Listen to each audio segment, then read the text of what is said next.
तो कुछ मित्रों के कमेंट्स आए कि अ, ध्यान के समय बहुत बुरे विचार आते हैं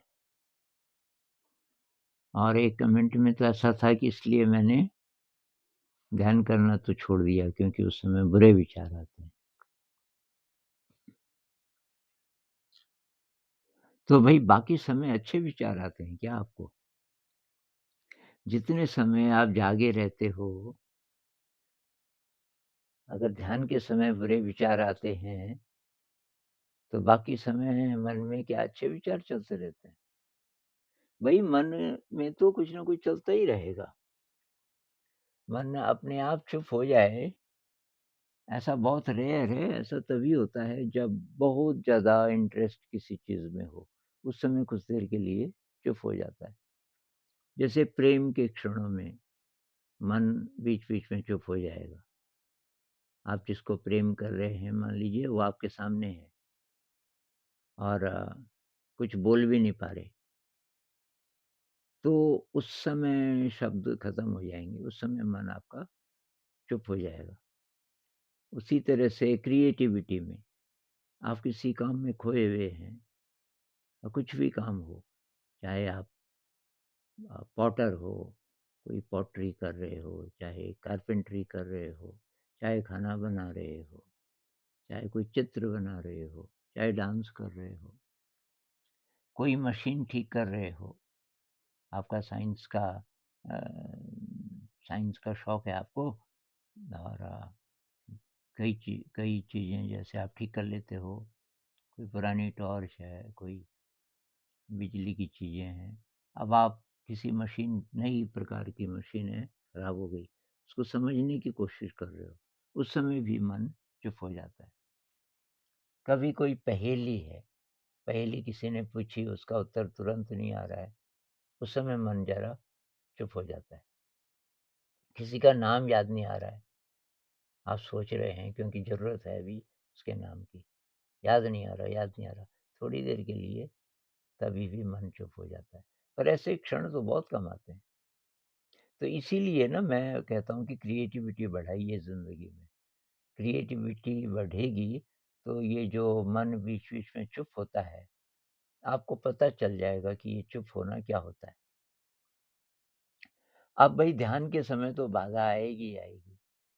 ध्यान तो कहते हैं कि अगर आपका बहुत गहरा भी होने लग गया, तो बहुत सारी कहानियाँ हैं कि उसमें बाधा आती है। आपने सुना होगा कुछ-कुछ कहानियों में कि वो इंद्र का आसन हिलने लग गया और एक है कि विश्वामित्र जी ने तपस्या करनी शुरू की। तो विश्वामित्र राजा थे शायद सब छोड़-छाड़ के आए इसीलिए कि अब मैं ध्यान करूँगा और बहुत गहरे ध्यान में जाने लग गए और इंद्र का आसन डोलने लगा। ये सिम्बॉलिक कहानी है और उन्होंने एक अप्सरा भेजी मेनका और मेनका बहुत सुंदर थी और इसीलिए भेजी कि वो आकर्षित हो जाए और विश्वामित्र हुए भी आकर्षित। मेनका से आकर्षित हो गए, उनकी तपस्या टूट गई। कुछ और प्रकार की कहानी है, कहते हैं बुद्ध जब बहुत गहरे ध्यान में चले गए, तो एक आया मार। बुद्धिज़्म में कहते हैं कि कोई देवपुत्र है, मतलब कोई किसी दिव्य जगत का है वैसे तो ये, लेकिन वो बाधा डालता है। अब इसकी 2 इंटरप्रिटेशंस हो सकती हैं, बाधा क्यों डालता है? और जो इंटरप्रिटेशन मुझे अच्छी लगती है वो ये है कि भई आसानी से कोई आगे ना बढ़े। तो वो एक तरीके से परीक्षा अ, के लिए आता है, कुछ डिफ़िकल्टी पैदा करेगा आपके लिए। और वैसे भी मैंने देखा है आम ज़िंदगी में जब आप ध्यान करते हो, तो बीच-बीच में बाधाएँ आती हैं, बीच-बीच में डाउट्स आते हैं, जिसको बुद्ध कहते थे विचिकित्सा पाली भाषा में, डाउट, डाउट आ सकता है और ये बहुत ही ज़्यादा आलस्य आ सकता है। कुछ-कुछ शत्रु हैं इसके ध्यान के, बहुत आलस्य और उसमें नींद भी हो सकती है। तो आजकल बहुत सारे लोग कह रहे हैं आलस्य, तो कुछ लोग कह रहे हैं कि पृथ्वी की एक फ्रीक्वेंसी होती है जिसको शूमन फ्रीक्वेंसी कहते हैं, वो बढ़ गई है बहुत ज़्यादा। और इस समय जो ध्यान वाले हैं उनको और ज़्यादा पराक्रम की ज़रूरत है, नहीं तो बहुत ज़्यादा आलस्य आएगा, नींद आएगी। लेकिन कभी भी ये साधक को ये होता ही होता है, बीच में बाधा तो आएगी, आएगी। आलस्य आएगा, अ, मन नहीं कर रहा आज, चलो छोड़ देते हैं। और तो इसलिए ध्यान में ये जो सिटिंग मेडिटेशन है, इसमें डिसिप्लिन की ज़रूरत है। कुछ लोग बहाना बना देते हैं कि जी कृष्णमूर्ति जी बोलते हैं कि ये कुछ नहीं होता, या किसी और जगह पढ़ लिया, तो वो आप अपने सपोर्ट के लिए जुटा रहे हो उनका ओपिनियन, क्योंकि आप नहीं बैठ पा रहे, इसलिए कृष्णमूर्ति जी कहते हैं। कृष्णमूर्ति जी और भी बहुत सारी बातें कहते हैं जो आप शायद नहीं मानते।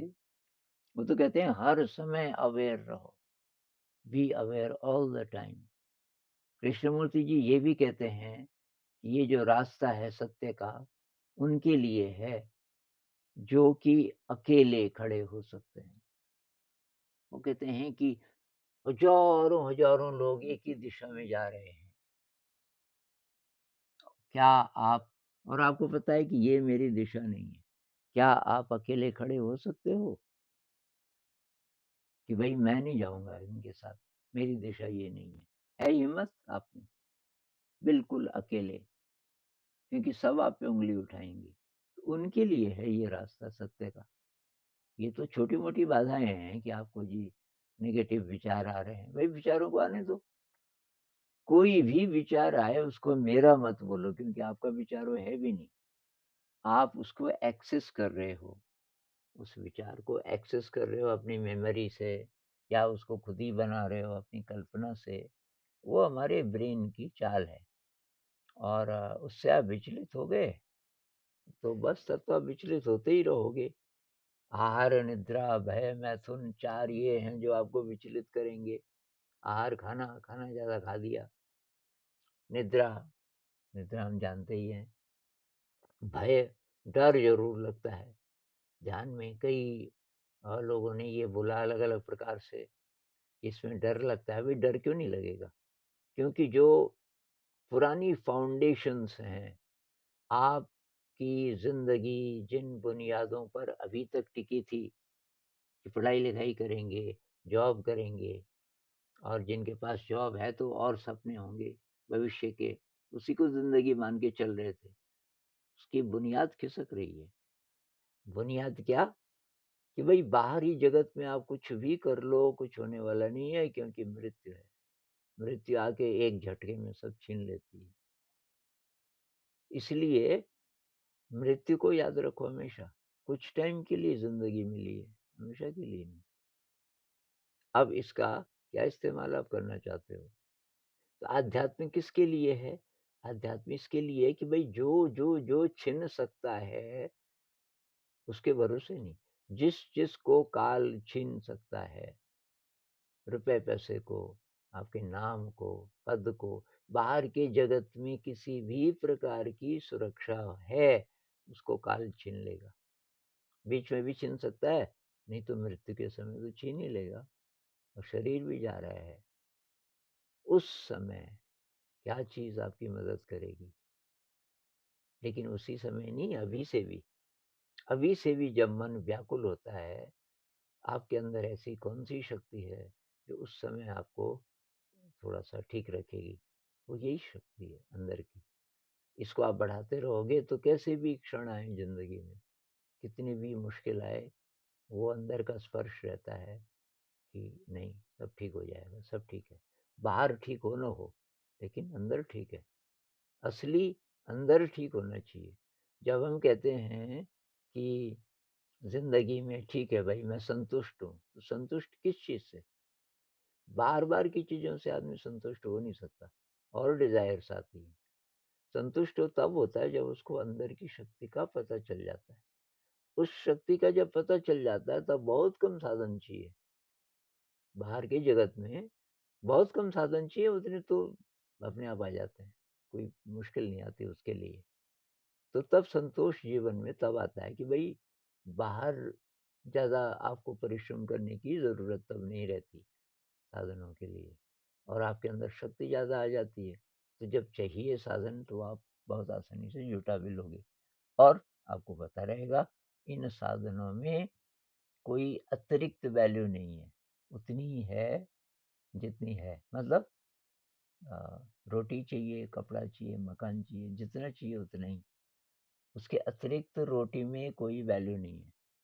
10 रोटियाँ हैं, आपको 4 ही की भूख है, 4 आपने खा ली। अब वो 6 रोटियाँ उसकी क्या ज़रूरत है आपको? तो वो आप किसी को दे दोगे, किसी और को खाने दोगे। ऐसे ही सारे साधन हैं, जितने हमें चाहिए उतने ही तो चाहिए, बाकी का क्या करना है? ये लेकिन तब आएगा जब अंदर है स्रोत शक्ति का, तो ध्यान से होगा इसमें नेगेटिव विचार आएँ, कुछ आएँ, किसी भी प्रकार की बाधा आए, बहुत सारे लोगों ने ये भी बोला कि ये सेक्सुअल थॉट्स आते हैं, भई वो भी आएँगे। आपको डिगाने के लिए सब प्रकार की चालें चलेगा आपका मन, क्योंकि मन तो चंचल है ना, अगर आप ध्यान में गहरे जाने लग गए तो मन की मृत्यु है। ये जो मन हमको भटकाता है इधर-उधर, ये तो गया फिर। तो वो जो मन है, वो हमारी जो टेंडेंसी है, हम ही ने उसको मजबूत किया हुआ है पाल-पोस के, गलत ज़िंदगी जीकर अभी तक। तो इसलिए वो मन आसानी से आपको आगे बढ़ने नहीं देगा, आपको कोशिश करनी पड़ेगी। तो उसमें ये तभी तो कहते हैं ना अ, कि भई उसके लिए पराक्रम चाहिए। आप जब ठान ही लोगे, कोई आपको डिगा नहीं सकता। बड़े से बड़े तूफ़ान आ जाएँ, आपको डिगा नहीं पाएँगे। तभी तो शिव जी को दिखाते हैं ना। ये चीज़ें सिम्बॉलिक है, लोग हाथ जोड़ देते हैं कि शिव जी महाराज रक्षा करना। भई रक्षा करने के लिए नहीं, शिव जी ये कह रहे हैं कि अपने अंदर के शिव को ढूँढो और कैसे? तो दिखाते हैं वो ध्यान में बैठे हैं, गले में साँप है, बिजलियाँ चमक रही हैं और वो शांत हैं। उसका मतलब क्या? कि आपके जीवन में कितने भी बवंडर आ जाएँ, आप ये शांत रह सकते हैं अगर आपके अंदर ये शक्ति, ध्यान की शक्ति अ, जागने लग गई तो।